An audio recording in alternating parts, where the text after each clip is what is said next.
Hey guys, it's Car Guy 11. I'm in a fun one today. This is the 2014 911 GT3. Thanks to the owner Larry here who's with us. And if you guys have seen some of my other videos, I did review the Cayman GT4 last year. I've not done one of these yet, so very excited for that. So just getting in, and really cool. Love the red seat belts. I assume that was an option. Yeah, I think everything in these cars can be an option, yeah. We'll get it started up here. We're at Cars and Coffee, so it's a little bit loud. Exhaust stock, or? No, it has a SharkWorks muffler delete. Okay.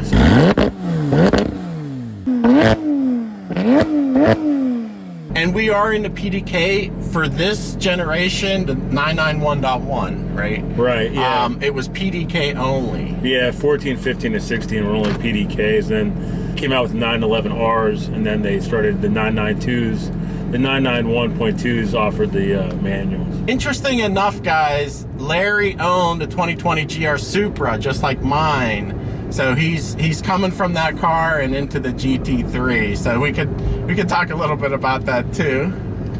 Yeah, I missed the torque of the Supra, that's for sure. Oh yeah, the turbo. So this is the 3.8 liter naturally aspirated flat six. Right. Yeah, rated for 475 horsepower. Okay.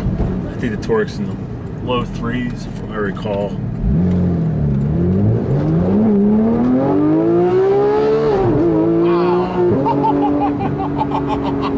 That's an aggressive shift.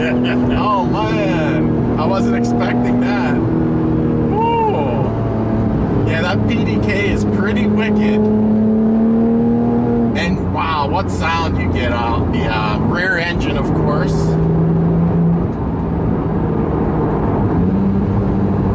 And I'm in auto right now too, so right. Do you mainly drive in auto, or? Yeah, I do. So hard braking here. Somebody's slowing down. Oh, it's a groundhog.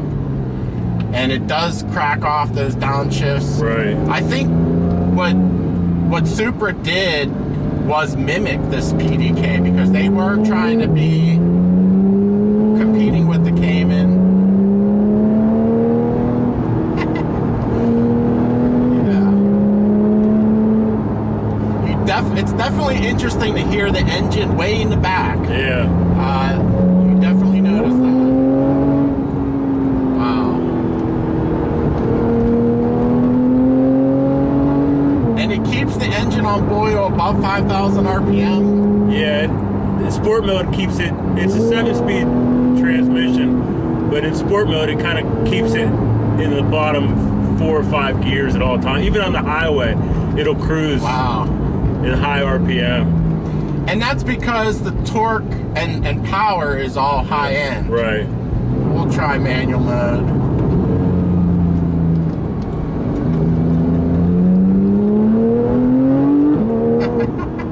Yeah, very quick shifts. I could say it is a little quicker than the torque converter auto.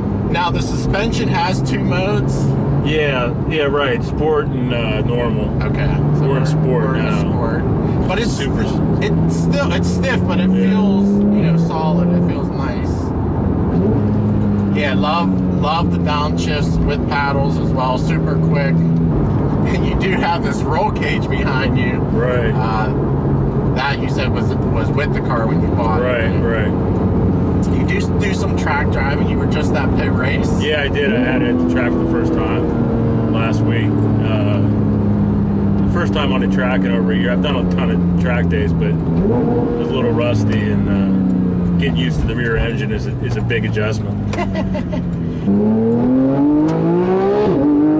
Wow. So 9,000 RPM red line sounds amazing. Wow. View out the front is great because of the low hood and no engine, of course. The rear, though, is covered by that large rear wing. But I guess I wouldn't have it any other way, though. Yeah, you can't really see out of the side. It does have an aftermarket CarPlay unit, so it's front and rear cameras. Oh, cool. Which you definitely need. They didn't offer the 991.1s with cameras. The 991.2s do have the CarPlay and cameras, so it's highly recommend you get that upgrade if you have one, because you can't see it all out of the back. Right. And there's no parking sensors or lane assist or blind spot monitoring or any of the good features you have in the Supra. Oh wow. Okay. And another thing that's interesting, you can't even get into the back rear seat. Not that there are rear seats in the GT3, but or the little shelf they have back there, because there's no hatch. I mean, there's a little opening to see the top of the engine, I guess. But other than that, yeah, that's really useless, I guess. You can't get back there. So the Cayman, though, at least has a little access to that storage area. Oh yeah. But of course, you have a nice large front trunk that you can store a lot of things in. Yeah, the steering feel is, I'm surprised it's so light, but I guess because there's not a lot of weight on the front end. But it is direct, very direct. Try the launch control here. Go.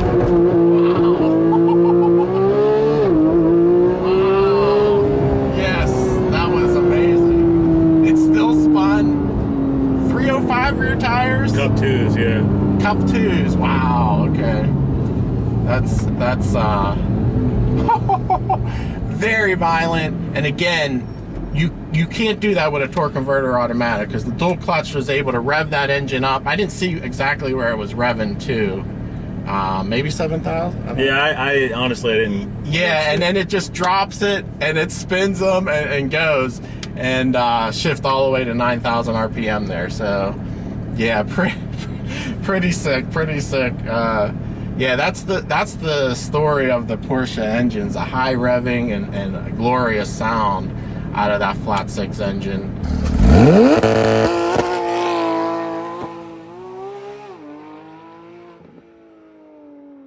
Yeah, it's handling these back roads beautifully, even in the firm suspension mode. This is not a smooth road, and it's doing well. Yeah, the steering is really direct, although I wish it was a little bit heavier.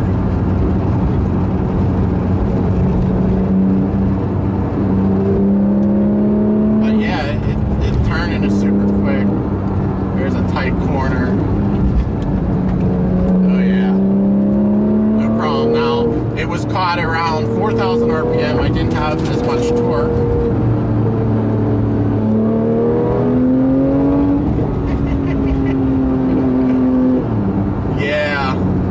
These are definitely fun cars, definitely a bucket list car for me, and along with the GT4. But the ride is great. I really like the solid chassis. You don't feel any flex, and it just soaks up those bumps, even though it's firm. It's not like the Corvette where you get, you know, the frame isn't as solid. You could feel that, and put it on the comfort suspension. Just to feel a difference here.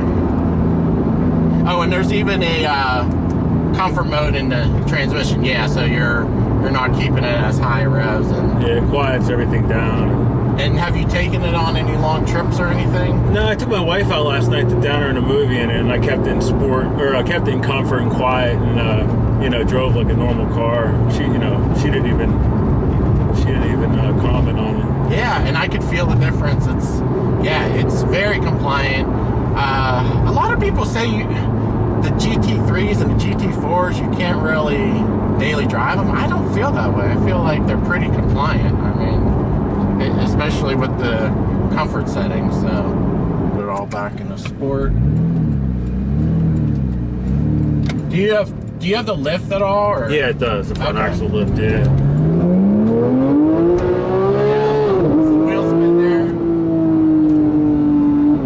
Again, these are Cup 2s, 305s in the rear, 245 in the front. These are the steel brakes as well. You can get the carbon ceramics. I suppose these dust pretty good. Oh yeah. Yeah, the car originally had the titanium gray wheels. I had them redone in black, and okay, cool. I kind of wish I would have kept them gray, because it yeah. But it does look good.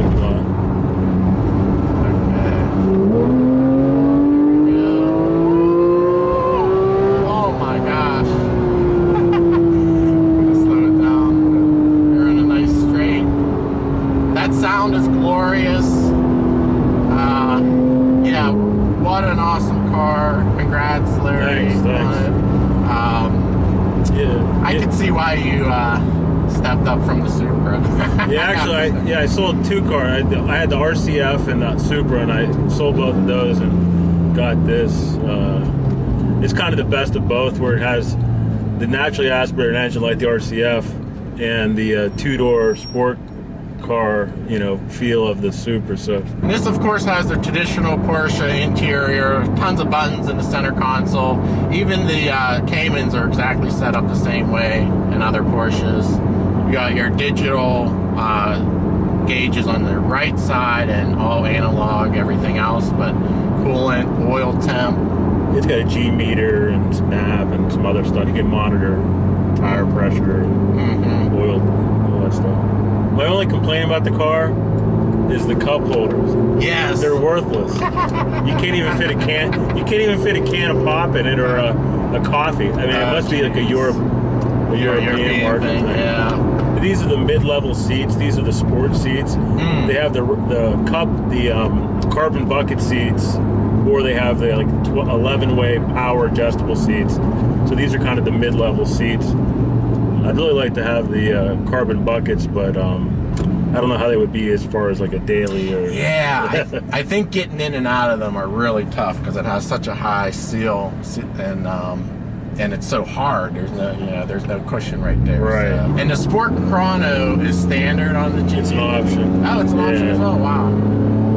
What does that give you? Launch control or? I don't. Honestly, I don't know. I mean, it gives you the clock, and I think maybe something with the lap timer or something. Right.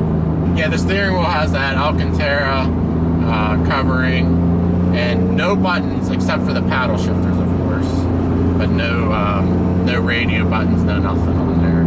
Thanks a lot, Larry. This was an awesome car. Congrats again. Oh yeah, no problem, Your Marco. newest purchase. And if you have a cool car to review, definitely hit me up on Facebook or Instagram, and we can find a time to meet up and do a cool review to feature your car on the channel. So, all right, guys, thanks for watching. Hope you enjoyed it. Give it a thumbs up, and we'll see you in the next video.